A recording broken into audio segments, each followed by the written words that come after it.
Welcome to Substance Abuse and Progress Session number 3 here at the Phoenix program at Dayspring Village in Hilliard, Florida. We're glad that you're here today. We hope that you find today's presentation to be informative and helpful in improving your knowledge of substance abuse and mental illness. Okay, so let's talk about marijuana use and schizophrenia. One of the things that has struck me over the time is recovery is a process of change through which individuals improve their health and wellness. So marijuana use and schizophrenia is certainly a big topic. It's certainly an emerging topic associated with the medical marijuana discussion. And certainly marijuana use plays a key environmental role in the onset of schizophrenia and also how psychosis works over time. So just like smoking will kill about 50% of those who use tobacco products, what we know about marijuana is that while it may be legal, it is not safe. Canada, a country just to the north of the United States, has legalized marijuana for many years. But they've adopted a slogan that says legal but not safe. It's important to recognize in all the discussion and debate about marijuana use, its role in schizophrenia and mental illness, and medical marijuana, that while it may be legal and have appropriate uses at times, it is not safe. And that is something that we want to talk about today during our group session. And hopefully you'll have something to discuss with the staff towards the end during our discussion period.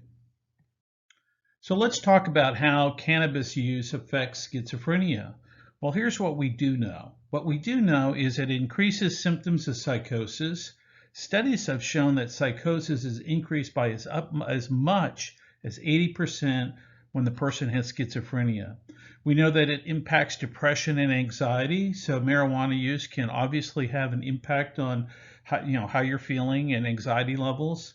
Cannabis use increases the odds of developing schizophrenia by a whopping 40%. I want you to think about that. That's an important number because if there is a predisposition to schizophrenia, cannabis use can increase the odds of developing schizophrenia by 40%.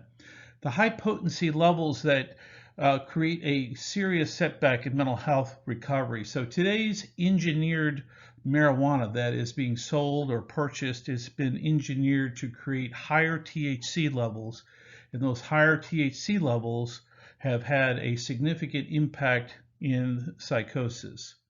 So 1993 study showed 69% of schizophrenic patients had used marijuana, and that will be something that we talk about at the end of this presentation and during your group discussion. Is marijuana use something that you've been involved in? How has it affected you? Has it played a role in your mental illness over time? And is it something that continues to be a challenge for you or something that you continue to struggle with? The high feeling comes from what's called tetrahydrocannabinol, that is commonly known as THC. And so one of the things that we do know about schizophrenia and cannabis use is there is higher relapse rates associated with cannabis use or marijuana use. So it's important to understand how marijuana affects you and how it affects persons with schizophrenia. Okay, so here's one of the big questions that I get oftentimes as the administrator here at the Phoenix program is what about CBD?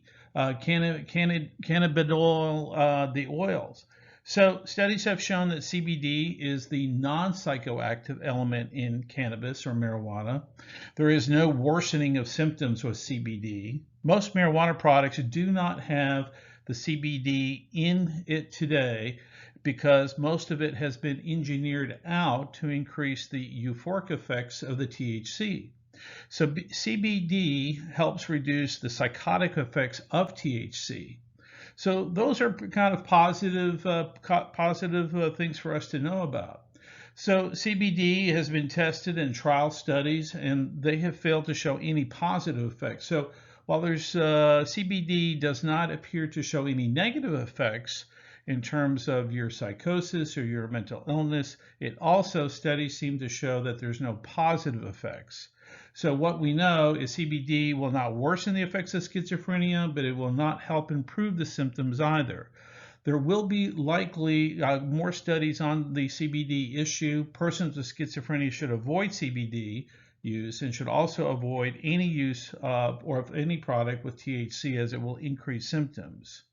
So what we do know is the FDA has approved Epidiolex as a pharmacy grade for THC. So there is an actual FDA approved product with that in it. The products being created are removing the CBD to increase the THC effect. And that's very important to understand. So whether it is medical marijuana or edible products, things of that nature, what we do know is that the CBD is being removed. So the United States is the first in the world to approach medical marijuana in the fashion that we are. One of the things that's unique about it is that a lot of the products that are being put onto the market have high concentrations of THC. And what we know is high concentrations of THC are more likely to lead to relapse. High concentrations of THC will contribute towards the odds of developing schizophrenia over time. And so what we do know is that when they take out the CBD component of it, they are accelerating the likelihood or the frequency of increasing the frequency of schizophrenia and also the acuity of the symptoms, or just how loud the voices are. So one of the things that I'll often ask you is, on a scale of 1 to 10, are the voices whispering and soft and maybe a 1, 2, or 3, or the voices yelling and screaming and very, very loud, and that's maybe an 8, 9, or 10 for you. But it's important to understand what makes those voices loud and what makes it difficult to manage voices. Obviously, THC and marijuana use plays a dramatic role in affecting that in a very negative way. So it's important to understand how marijuana plays a role in that. So as an administrator, I get this question a lot of times: does marijuana use cause schizophrenia? Well, the answer to this question, it appears that cannabis use is an environmental element that can trigger the onset of schizophrenia. It cannot trigger onset by itself. It's part of multiple variables that combine to form the onset of schizophrenia. The increased use of cannabis will worsen symptoms over time, and if you quit marijuana use after the first use, you can decrease risks immediately.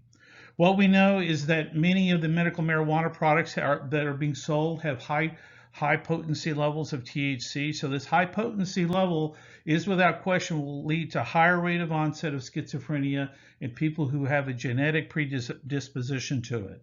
Urban influences also contribute to the onset of schizophrenia. For those of you who were raised in an urban area, a city center, a lot of times the stressors and all the other things that happen inside a city center can obviously increase the odds of developing schizophrenia over time.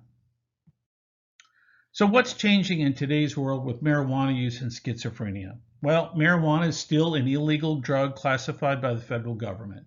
So it is not something that you can use while enrolled at the Phoenix program. It's not possible to use marijuana while you're under conditional release. That's much we do know. You have to remain drug-free. The products being created for consumer use are engineered to create these, again, as we talked about, these higher THC levels, and that creates a worsening of symptoms. So there's no doubt, even though medical marijuana may be legal, it's probably not safe for you. It's not safe for you if you have symptoms of schizophrenia, and certainly will adversely affect your recovery. People with schizophrenia who use marijuana statistically have more hospitalizations than those who do not use marijuana during the course of their treatment. So as we've talked about before, this will be a talking point during our discussion period here at the end of the presentation. I'd like for you to kind of engage the staff in this discussion. Your opinion really matters, and if you have further questions, we want to make sure that those questions are being answered in a timely way and you're getting the most accurate information possible. So let me just get right to it. While you're at the Phoenix program, you will be tested for marijuana use. Make no mistake about it. This is something we feel very strongly about. So you must be compliant with the drug test. That's part of your court order. You have to be certain to communicate with staff if anybody has offered you marijuana, because that can be a problem. And of course, we have a policy of making sure that we have a drug-free campus. And so as to making sure that that happens, if we suspect that there's marijuana use or if there's marijuana on the campus, we certainly will reserve the right to ask the sheriff's office to bring their drug dogs onto the campus to help detect it. There certainly will be inspections of the room in all areas of the facility, by the housekeeping staff, the client management team, and certainly we'll be examining these issues very closely. Our objective is to help you be successful and help you manage any kind of substance abuse issues that you may have. And that starts with good education. So the good education part, we want to make sure that you have a clear understanding of what's expected and what can happen when you get yourself engaged with marijuana use. You'll be tested when you leave campus to go on a home pass, for instance. Let's say it's a 3-day pass, a 5-day pass, or a 10-day pass. And you will also be tested when you come back. And so it's very important that you're compliant with those drug screens and making sure that we have evidence that you are also living drug-free while enrolled in the Phoenix program. So it's real important to pay attention to that and have an awareness that, living drug-free while enrolled in this program has to be one of your top priorities, because it is for certain one of our top priorities that we'll be monitoring each and every day.